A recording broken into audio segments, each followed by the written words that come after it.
entramos ao vivo tanto no YouTube quanto na plataforma da AGE. Então vamos cumprimentar as pessoas novamente. Então, novamente, nós temos um curso 4 semanas para mudar sua história. E hoje decidimos abrir essa live, né, que realmente é só para os alunos do 4 semanas, porque é um tema realmente muito precioso, que é o perdão. E hoje convidamos nosso querido Dr. Augusto Cury, com o maior prazer, para falar sobre o perdão e também uma história de perdão que conta em seu livro que ele estava falando aqui, que é Prisioneiros da Mente. Exatamente. Prazer ter você me ouvindo. Vamos viajar juntos sobre os bastidores, sobre aquilo que acontece nos bastidores da mente humana. Vamos falar sobre nós, seres humanos em construção. Não nós, médicos, psiquiatras, empresários, magistrados, enfim, nós, seres humanos que andam no traçado do tempo em busca de nós mesmos. Eu estava contando a história do livro Prisioneiros da Mente. Para quem não acompanhou, conta a história de Theo Fester, um dos homens mais ricos do mundo, mas era um miserável morando em palácios, um dos maiores empreendedores do Vale do Silício, só que esqueceu de empreender no território da emoção. E ele, na infância, sofreu muitos bullying. Eu não sei se você sofreu bullying, eu sofri na minha infância. E, ainda que não se chamava bullying na época, o biógrafo do cérebro, o fenômeno RAM, esse fenômeno da minha área de pesquisa, ele registra de maneira privilegiada tudo aquilo que tem alto volume emocional na área. E as pessoas que nos machucam, nos ferem, nos decepcionam, são registradas de forma tão intensa que formam cárceres mentais. Por isso, o livro Prisioneiros da Mente revela que na mente humana nós produzimos mais presídios do que nas cidades mais violentas do mundo. Agora, Theo Fester teve um excelente começo. Embora ele errou com seus filhos de maneira dramática, dando o mundo para eles, mas esquecendo de dar o seu próprio mundo, quando na sua juventude, na sua infância, ele foi rejeitado, ele tomou uma atitude: eu não vou me submeter às pessoas que me feriram. Eu não vou ser um escravo do que os outros pensam e falam de mim. O meu pai passou pelo campo de concentração, ele passou por fomes, humilhações, rejeições dramáticas. E eu não vou fazer da minha história um campo de concentração. Foi uma atitude inteligente e ele usou a sua dor para se construir e não para se destruir. Muitos usam dores, perdas e frustrações para fragmentar-se, gravitar na órbita do seu passado. E Theo se reinventou. Theo Fester se tornou cada vez mais um empreendedor, produziu várias startups que ganharam estatura mundial. Bom, e ele teve uma atitude: muitos me feriram. Qual a maior vingança contra o meu inimigo? Perdoá-lo. Perdoá-lo.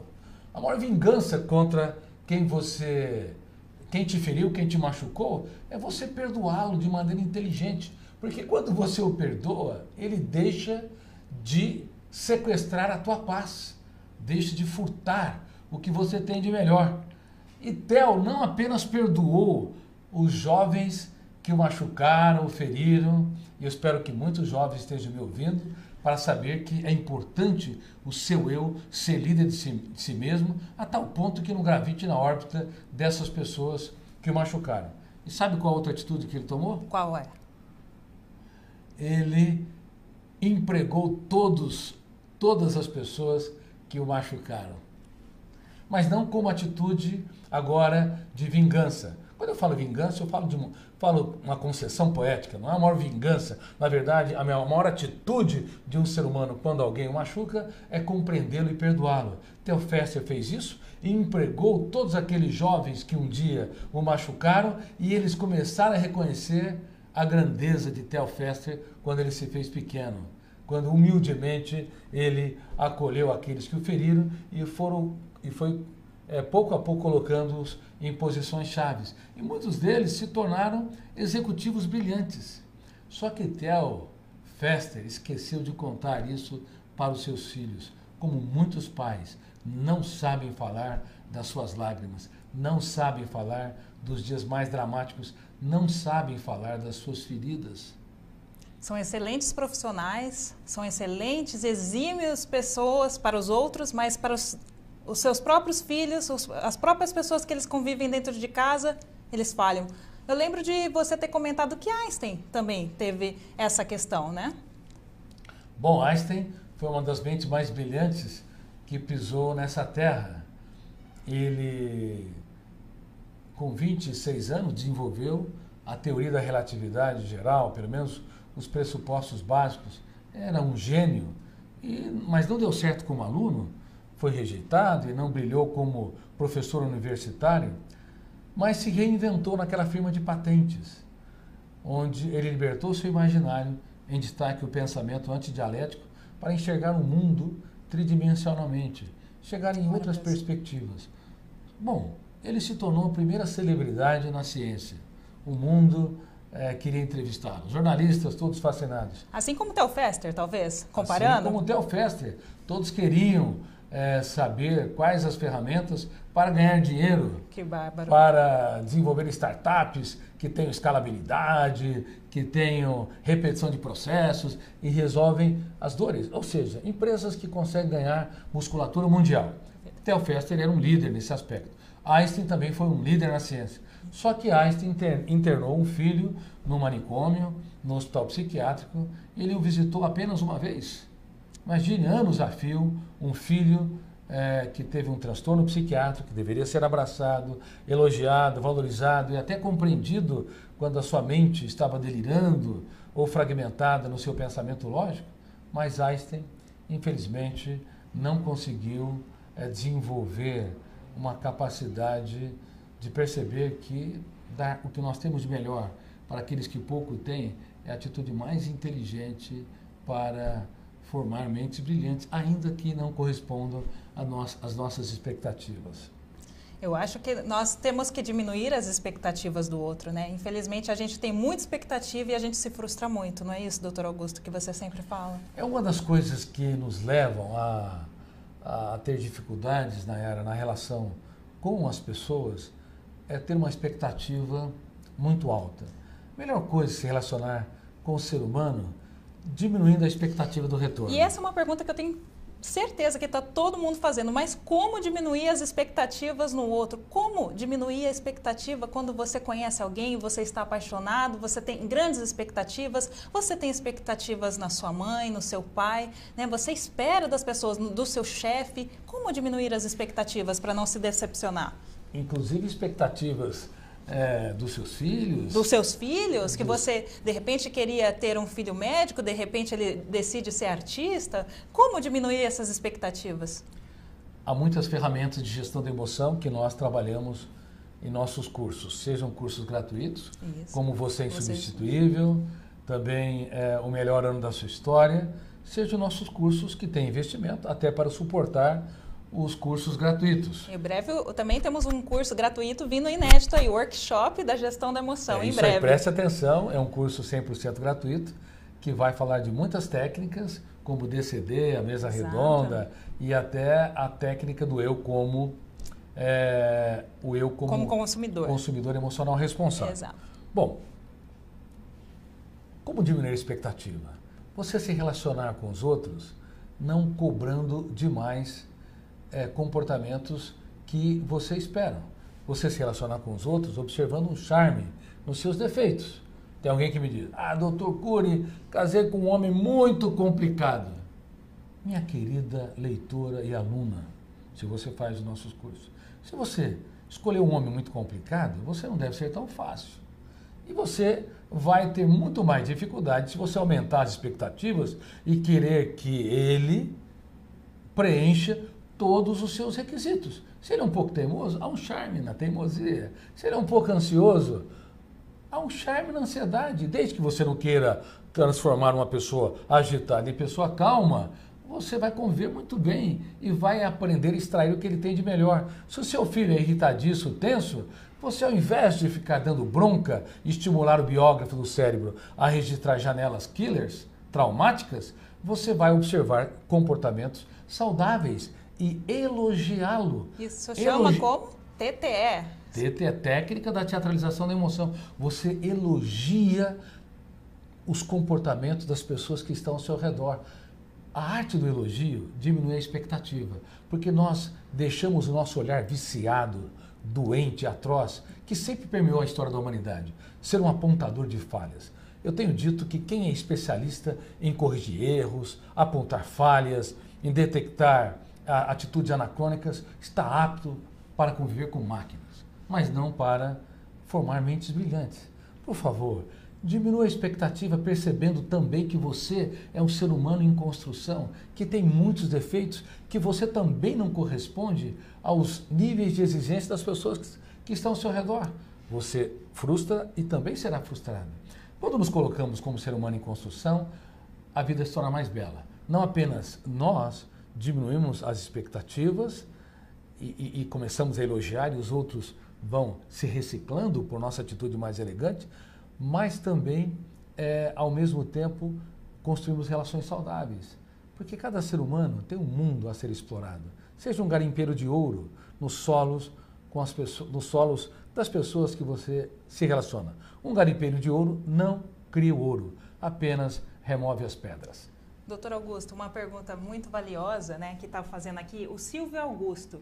Ele perguntou assim, que a dificuldade dele é fazer poesia no caos, né? Por exemplo, nos momentos de perdão, né? Como fazer poesia? Ele, né, tem dificuldade de perdoar e como fazer poesia dentro desse caos de mágoas, né, incertezas, frustrações? Essa é uma dúvida. Que bom. Olha, eu recebi há poucos dias uma mensagem de uma pessoa que diz que foi resgatada por um dos meus livros, chamado O Futuro da Humanidade, que deve ser filmado este ano pela Warner e pela Fox. Ela disse, a mulher, essa leitora, que o marido a feria muito, a pressionava, tinha atitudes completamente anacrônicas, agressivas. E ela ficou tão angustiada e sentiu tão aviltada que planejou matar o seu marido. Bom, ela comentou isso e disse que quando estava nesse processo de planejamento, ela leu o livro Futuro da Humanidade. E neste livro, a história de Falcão e de Marco Polo, eles vão entender que é possível escrever os capítulos mais importantes da nossa história quando as pessoas mais nos decepcionam. Porque eu não vendo a minha paz, porque minha paz vale ouro, o resto é pouco significante. E ela falou que aprendeu a perdoar o marido. Ela não continuou casada, ela rompeu o relacionamento, mas ela se livrou do fantasma que a assombrava. Ela deixou o planejamento da sua morte e começou a ter uma convivência, se não satisfatória para manter esse romance, pelo menos não autodestrutiva.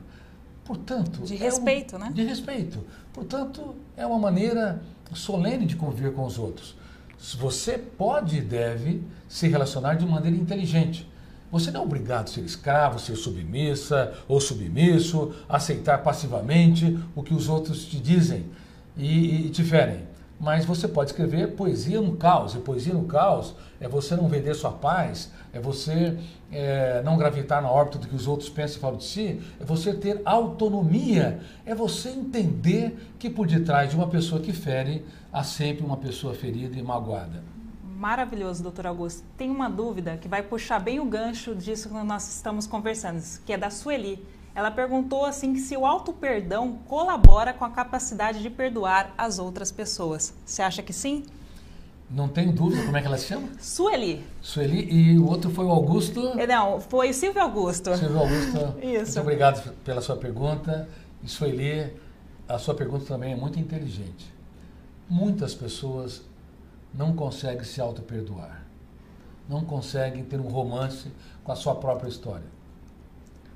Pense bem, se você não for capaz de namorar a sua vida, você nunca vai ser capaz de namorar alguém de maneira sustentável. Se você não for capaz de se abraçar, até vou pedir para os meus leitores fazerem um exercício. Muitos sofrem por antecipação, concordam? Ou ruminam perdas, mágoas e frustrações, ou têm dificuldade de conviver com pessoas lentas, como Theos Fester, no livro Prisioneiros da Mente. Perfeito. Ele não suportava ninguém que não tivesse a sua rapidez de raciocínio. Bom, Portanto, essas pessoas esgotam o cérebro. Eu vou pedir para você dar um abraço em si. Dê um abraço. É sério. Muitas pessoas nunca se abraçaram. E digam essas palavras. Vamos lá. Eu me estresso. Eu me estresso. Causo muitos problemas para mim mesmo. Causo muitos problemas para mim mesmo. Eu vou namorar a minha vida. Mas eu prometo que vou namorar a minha vida. Eu brinco com os meus leitores em vários países e eles dão muitas risadas, porque espero que eu vá falar sobre grandes ferramentas, sobre os bastidores complexos da mente humana e falo de maneira simples. O ser humano de hoje não sabe se abraçar.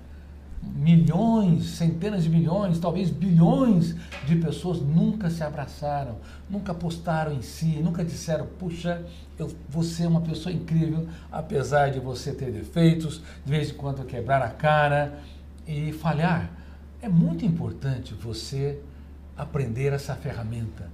O amor mais inteligente é aquele que começa quando você se auto-perdoa, quando você investe em você, quando você não desiste dos seus sonhos. A partir daí, você vai aprender a não desistir das pessoas. Vai começar a perceber que é um charme nas pessoas que falham. Então, talvez você consiga ajudar a Fátima Pereira, doutora Augusta. Ela falou que ela sente a necessidade de perdoar uma pessoa que feriu ela há 20 anos. Mas ela não consegue. Como trabalhar essa dificuldade? 20 anos sofrendo por essa falta do perdão. Fátima Pereira. Fátima, muito obrigado pela sua pergunta. Vocês estão aprendendo aqui que na mente humana o registro não depende da vontade consciente do eu. Você pode negar as pessoas que estão ao seu redor, você pode excluir de maneira inadequada e desinteligente as suas origens, você pode fugir do mundo, mas você nunca pode deixar de ter uma história, porque a sua história não é patrocinada apenas pela vontade do eu, mas pelo biógrafo inconsciente que eu chamo de fenômeno RAM, registro automático da memória. Todos os dias ele arquiva milhares de pensamentos e emoções, saudáveis ou doentias. Agora, quando existe uma experiência com alto volume emocional, como uma traição, uma rejeição, um abandono social, o biógrafo, o fenômeno RAM, registra uma janela killer duplo P, ou traumática duplo P. O que é duplo P? Eu desenvolvi esse termo porque algumas experiências, elas têm duplo poder. Poder de ser inesquecível e poder de ser lida e relida.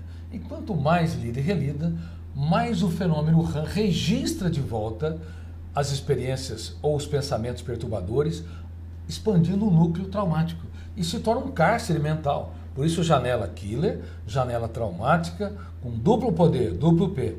E as pessoas têm dificuldades de perdoar os seus desafetos, dificuldades de esquecer quem as feriu, porque a janela killer duplo P, ela está no centro consciente da memória. Volta e meia, aquilo vem à tona.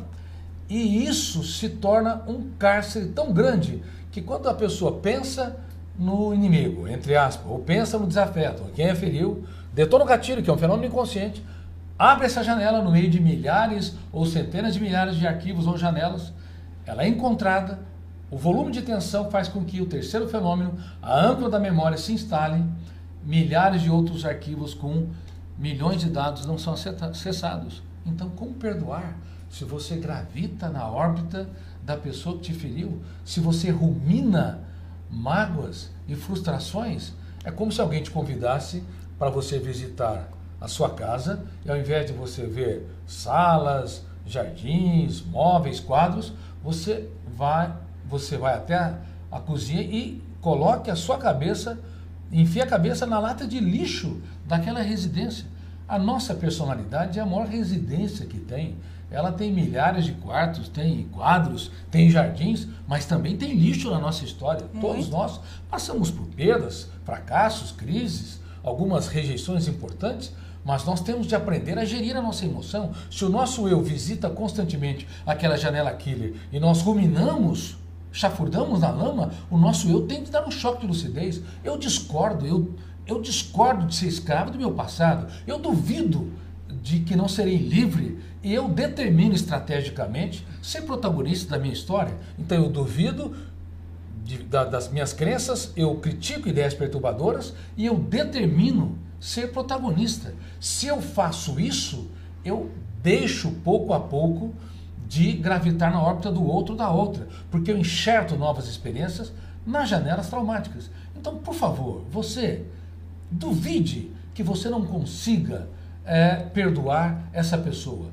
Critique os seus pensamentos perturbadores e eleve as suas ideias a tal ponto que, se a pessoa te magoou ou te feriu, ela não era feliz, porque uma pessoa feliz e bem resolvida não sai machucando, ferindo, atirando, não sai constrangendo os outros. Só uma pessoa infeliz patrocina a formação de pessoas infelizes. Então, se ela te feriu, no mínimo a tua paz vale ouro, o resto é insignificante.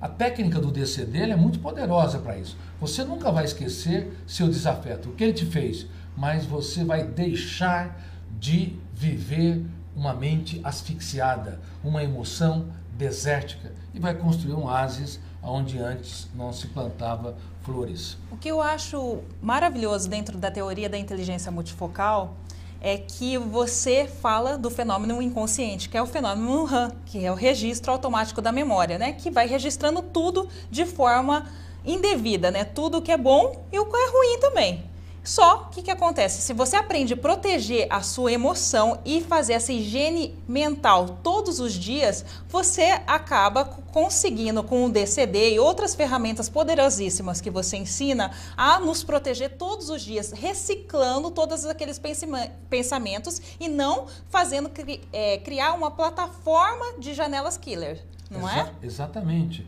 Inclusive, eu desenvolvi essa técnica DCD a partir da minha leitura, meus estudos na área de filosofia, psicologia, na área das ciências humanas, porque a dúvida é o princípio da sabedoria na filosofia. Ninguém brilhou na sua capacidade de produzir novas ideias, de ser empreendedor, de se reinventar, se não duvidou das suas limitações. Duvidou do seu sentimento de culpa, do seu sentimento de impotência e de incapacidade. A crítica é o princípio da sabedoria na psicologia. Eu tenho de criticar todo o lixo mental que todos os dias passam na minha mente. Eu não sou obrigado a sofrer por antecipação. Eu tenho de criticar. Eu não sou obrigado a me cobrar demais. Eu tenho que deixar de ser carrasco de mim mesmo. Eu tenho, portanto, no silêncio da mente, dizer palavras críticas contra pensamentos altamente encarceradores ou encarcerantes. E também eu tenho que determinar estrategicamente, gerir minha emoção. A emoção doente ama pessoas passivas. A emoção saudável ama pessoas determinadas, que proclamam dentro de si aonde quer chegar. Eu quero ser mais livre. Eu quero ser autor da minha própria história. Eu quero gerir minha emoção. Eu detesto ser escravo das minhas angústias, fobias, da minha hipersensibilidade. Quando nós fazemos isso, e quando eu desenvolvi essa técnica para que os meus pacientes, e eu fiz mais de 20 mil sessões de psicoterapia e atendimentos psiquiátricos, e eu atendi casos graves da minha região, do meu estado, de outros estados, de outros países, eu pensava, bom, eu não estou lá no dia a dia, no trabalho, no relacionamento dos meus pacientes com seus familiares, quando os fantasmas mentais os dominam, quando tem um ataque de pânico, um transtorno obsessivo-compulsivo, uma crise obsessiva, ou uma crise de ansiedade, ou então quando se eleva o humor depressivo, enfim, ou até quando tem um sintoma psicossomático, como dores de cabeça ou dores musculares. Eu não estou lá, mas eu posso levar uma ferramenta para que meu cliente possa, o tanto quanto possível, ser autor da sua própria história, para que um dia ele não apenas reedite as janelas traumáticas, mas fique livre de mim. Por isso eu sempre falava, olha, você, quando eles melhoravam, vocês estão livres de mim. Mas, doutor, eu gosto tanto de você. Não, ótimo, vamos nos tornar amigos aí fora. Mas agora você vai continuar reescrevendo os capítulos importantes, usando técnicas que eu te ensinei como DCD. E posso só dar quando precisar, você retorna. Era assim que eu dava alta supervisionada aos meus pacientes. Eu acho que uma coisa importante você sempre fala que a gente tem que lembrar de tomar banho fisicamente todos os dias. É assim com o DCD, com a higiene mental, né? Você tem que todo dia questionar aquilo que você vai registrar, proteger a sua emoção. né? Então, acho que uma maneira simples de você lembrar é que você fazer uma higiene física, você tem que fazer todos os dias. E a higiene mental é da mesma forma. Exatamente. E eu tenho pedido para milhares e milhares de psicólogos que me leem, inclusive muitos psiquiatras, neurologistas, para estimular os seus pacientes a fazerem a técnica do DCD fora do seu consultório. No caso dos psicólogos e psiquiatras, não importa a linha psicoterapêutica que você segue, se comportamental, cognitiva, positivista, se psicanalítica ou se a psicoterapia analítica de Jung, não importa. A técnica do DCD, ela completa toda corrente psicoterapêutica. Se você estimula o seu paciente a fazer essa técnica no seu dia a dia, ele não vai estar desarmado nas batalhas da vida, quando os vampiros emocionais saem dos solos das janelas killer e começam a assombrá-los. E também você, mesmo que não esteja fazendo psicoterapia, saiba que essa técnica não é apenas psicoterapêutica, ela é psicopedagógica, ela é educacional, ela é preventiva de transtornos psiquiátricos. Doutor Augusto, eu tenho uma pergunta que é mais difícil. Falar como perdoar em caso de agressões, abusos, bullying, né? Isso não reforça a impunidade? Quem perguntou isso foi a Juliana. Olha, uma pessoa que sofre abuso sexual tende a denunciar o seu predador. Isso é intolerável. Tem coisas que jamais nós devemos suportar. Uma pessoa que é agredida física e emocionalmente tem de denunciar o seu agressor. Mas uma coisa é você denunciar o seu agressor, uma coisa é ele ou até ela sofrer punições de acordo com a Constituição do nosso país. A outra coisa é você, lá no seu interior, não gravitar na órbita de quem te feriu. É você ter uma mente livre. Você pode não ter aquele perdão religioso, né? Vou perdoar por perdoar. Ninguém consegue. Aliás, até mesmo Jesus Cristo, e eu estudei a mente dele sobre os ângulos da psiquiatria, da psicologia e sociologia, e fiquei fascinado. Não pelos ângulos da religião, não, né? Pelos ângulos da religião. Escreveu o homem mais inteligente da história e o homem mais feliz da história, inclusive que estamos estudando junto com a Amazon Prime para ser um seriado. Bárbaro. Estamos muito animados com esse projeto. Bom, mesmo Jesus Cristo, o perdão dele era um perdão inteligente, não era um perdão religioso, era um perdão que fazia com que ele observasse o invisível e escutasse o inaudível. Veja bem, quando o seu corpo tremulava na cruz, os seus torturadores estavam fustigando e ele devia ter um ataque de raiva, de ansiedade, de exclusão dramática e atroz, ou então não ter nem condições de raciocinar naquele momento onde faltava oxigênio, onde a dor era extrema. Mas por incrível que pareça, para espanto da psiquiatria e da psicologia, ele bradou: Pai, perdoa-os, porque eles não sabem o que fazem. E eu fiquei analisando como aqueles homens que eram os seus algozes não sabiam o que faziam. Claro que eles sabiam conscientemente aos seus olhos, mas lá dentro eles eram escravos da tirania de Tibério César. E da ignorância, né? Da ignorância, mas da tirania de Tibério César. Tibério César era um tirânico, era um imperador violento, sexualmente depravado, inumano, e tinha necessidade neurótica de poder. Então eles cumpriam a peça condenatória de Pilatos, que era um reflexo do autoritarismo do Império Romano. Enfim, eles tinham atitudes, alguns tinham atitudes religiosas mais grave e exclusivista, mas também eram escravos naquele momento. Não era toda a população do povo judeu, eram algumas pessoas que o excluíram. Enfim, mas aquele homem, eu falo homem porque eu o pesquiso, analiso sobre os ângulos das ciências humanas. Para espanto da ciência, no ápice da sua dor, ele perdoou seres humanos indesculpáveis. Não é porque ele não tinha consciência dos erros, é porque ele sabia que a sua paz valia ouro. Ele não podia fechar os seus olhos para a vida, levando os seus inimigos no portfólio da sua história. E aí eu pensei, só para concluir, claro. Desculpe, aí eu pensei, que homem é este que faz poesia no caos? Que homem é este tão grande que se faz tão pequeno para tornar os diminutos grandes. Eu aprendi muito como pensador, como pesquisador e como psiquiatra, analisando a sua mente brilhante.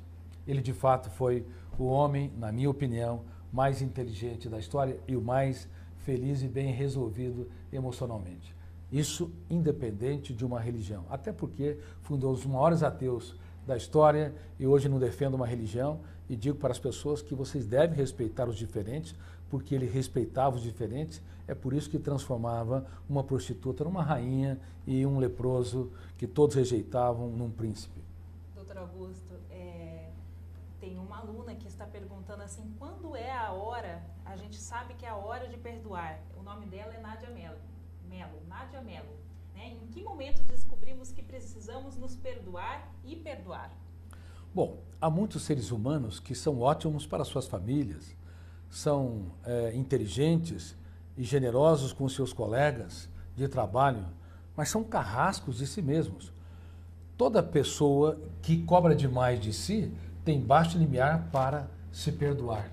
Toda pessoa que cobra demais dos outros também tem baixo limiar para perdoar e suportar contrariedades. Toda pessoa autopunitiva que aumenta os níveis de exigência para ser feliz, relaxado e realizado, vai ser um carrasco de si mesmo.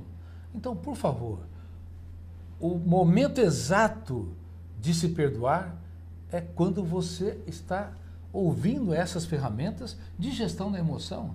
É quando você entende que se você quiser conviver com pessoas perfeitas, é melhor você mudar de planeta. Porque você é imperfeito, convive com pessoas imperfeitas, frustra e também é frustrado e também frustrará pessoas caras ao seu redor. O momento de perdoar é o momento em que o seu eu entende que deve sair da plateia, usando a metáfora do teatro, entrar no palco da sua mente e gritar no silêncio: eu quero ser uma mente livre, eu quero ser autor da minha própria história, mesmo quando o mundo desaba sobre nós. E só para encerrar, como eu digo no meu filme O Vendedor de Sonhos, quem perdoa tem muito mais benefício do que a pessoa perdoada. Doutor Augusto, antes de encerrarmos, vamos lembrar que é a Páscoa. E essa é a época mais preciosa para a gente lembrar sobre o perdão, né? Bom, a Páscoa, eu tenho dado treinamento para milhares de pessoas de todos os níveis intelectuais, de todas as profissões, inclusive pessoas das mais diversas religiões, como líderes católicos, protestantes, budistas e islamitas.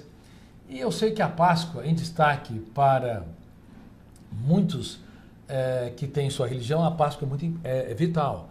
É um momento de excepcional valor.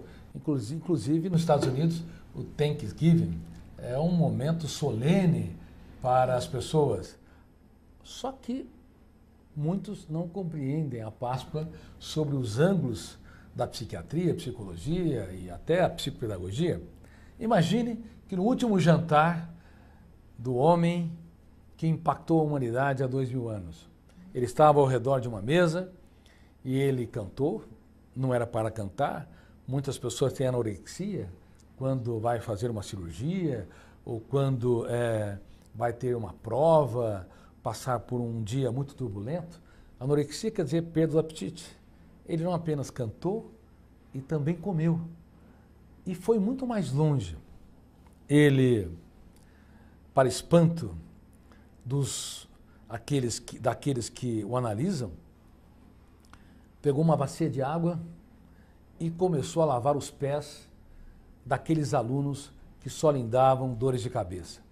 Pedro era hiperativo, tenso e ansioso. João flutuava entre o céu e o inferno emocional. Ele era bipolar, não tinha depressão bipolar, mas tinha uma disposição e uma motivação bipolar. No momento era generoso, no outro queria eliminar quem não andava com seu mestre. Tomé era paranoico, desconfiava da própria sombra. Bom, Mateus talvez fosse pego pela Lava Jato, porque tinha um viés de corrupção, e Judas Iscariotes, o mais culto, não era transparente. Ele começou a lavar os pés desses jovens desses alunos que o decepcionavam tanto. O que simboliza isso? Que nós temos de aprender a dar o melhor de nós para aqueles que nos decepcionam. Um grande mestre, um grande executivo, um grande pai, mãe, um grande educador, aposta tudo que tem naqueles que pouco têm. Ele estava dizendo, olha, vocês me decepcionaram tanto, de tantas formas, mas nas minhas últimas horas eu quero simbolicamente lavar os seus pés, porque eu quero dizer que não carrego nada, nenhuma frustração de que vocês me causaram. Eu acredito que vocês ainda vão mudar o mundo, pelo menos o seu mundo. E de repente ele falou que um iria negá-lo, Pedro, e Pedro com seu ufanismo de que jamais cometeria esse erro, e Jesus lhe disse que antes que o galo cante 2 vezes, ele o negará 3 vezes. E negou vexatoriamente. E por incrível que pareça, quando Pedro o negou pela 3ª vez, apenas Lucas, tinha de ser um médico, descreveu o mais sublime olhar na literatura mundial. Pedro estava preso pela janela killer, ou pelas janelas killers, tenso e ansioso, mas o mestre da emoção estava livre, mesmo espancado e ferido. Ele olhou para Pedro e, sem dizer palavras, gritou no silêncio, eu te compreendo e eu te perdoo. Nunca uma pessoa investiu tanto naqueles que tanto decepcionaram. Faça isso, a vida fica mais suave. E para Judas, naquele último jantar, ali na Páscoa, ele disse que um iria traí-lo. E nós somos muito curiosos, nós queremos saber quem que é o crápula, quem é o irresponsável, quem é aquele que tem mais defeitos, porque amamos apontar os dedos para o outro e não sabemos que apontamos 3 dedos para nós. Aí o mestre dos mestres não satisfez a curiosidade deles. Ele era sempre assim. Uma frase minha que ganhou a mente de vários pensadores que inclusive utilizam e não sabe que eu a produzi. Ele elogiava em público e corrigia em particular. Nunca fazia o contrário. Nunca expõe os erros das pessoas que estão ao seu redor, marido, esposa, namorado, parceiro, parceira, chefe, amigos, filhos na frente dos outros. Isso reflete a nossa pequenez. Elogie em público e corrija em particular. E antes de corrigir, também elogie. Detona o gatilho, vai detonar o gatilho, abrir uma janela light e a sua correção não vai ser uma invasão de privacidade. Bom, todos queriam saber quem era o traidor e ele não revelou. Pelo contrário, ele deu um bocado de pão para Judas e disse, o que tem de fazer, faz-o depressa. Ele quis dizer, olha, eu não tenho medo que você me traia. O meu medo é perder um amigo. E exatamente foram essas palavras, ou dessa maneira que ele disse quando Judas o beijou. No ato da traição, era para detonar a janela killer, detonar o gatilho da memória, um fenômeno inconsciente que eu abordo nos meus livros e nos meus cursos, abrir uma janela killer da traição e ele excluir dramaticamente o seu aluno.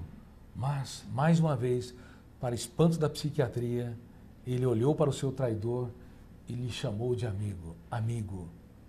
Ele elogiou o seu traidor, porque tinha medo de perder Judas como amigo e fez uma pergunta, levou o método das perguntas no nível que Sócrates, que foi o grande inquiridor da filosofia, jamais imaginou. Amigo, por que você está aqui?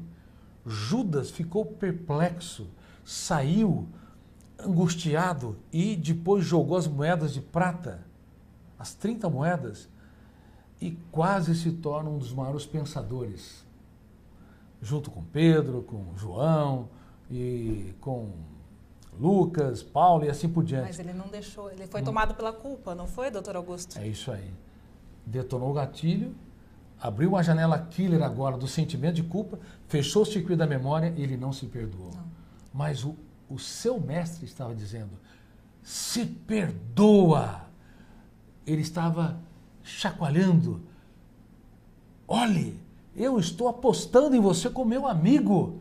Não se culpe, não tente o suicídio. Era um grito no silêncio, dizendo que apesar dos seus defeitos, você é insubstituível como ser humano. Por isso que nós desenvolvemos o primeiro programa mundial 100% gratuito. 100% gratuito de prevenção de suicídios, bullying, inclusive transtornos emocionais, baseado em ferramentas de gestão da emoção, que se chama Você é Insubstituível. E nós temos grandes instituições que são nossas embaixadoras, como a Polícia Federal, magistrados, a Associação de Magistrados do país, a Polícia Militar do Estado de São Paulo, o Ministério da Justiça do Brasil. E personalidades e também. Muitas personalidades são embaixadoras. E eu te peço, por favor, seja o embaixador desse programa. Acesse www.vocêinsubstituível.com.br. E agora estamos traduzindo para o chinês, para o inglês, e esse programa vai abarcar o mundo para mostrar que vale a pena viver a vida, mesmo quando o mundo desaba sobre nós.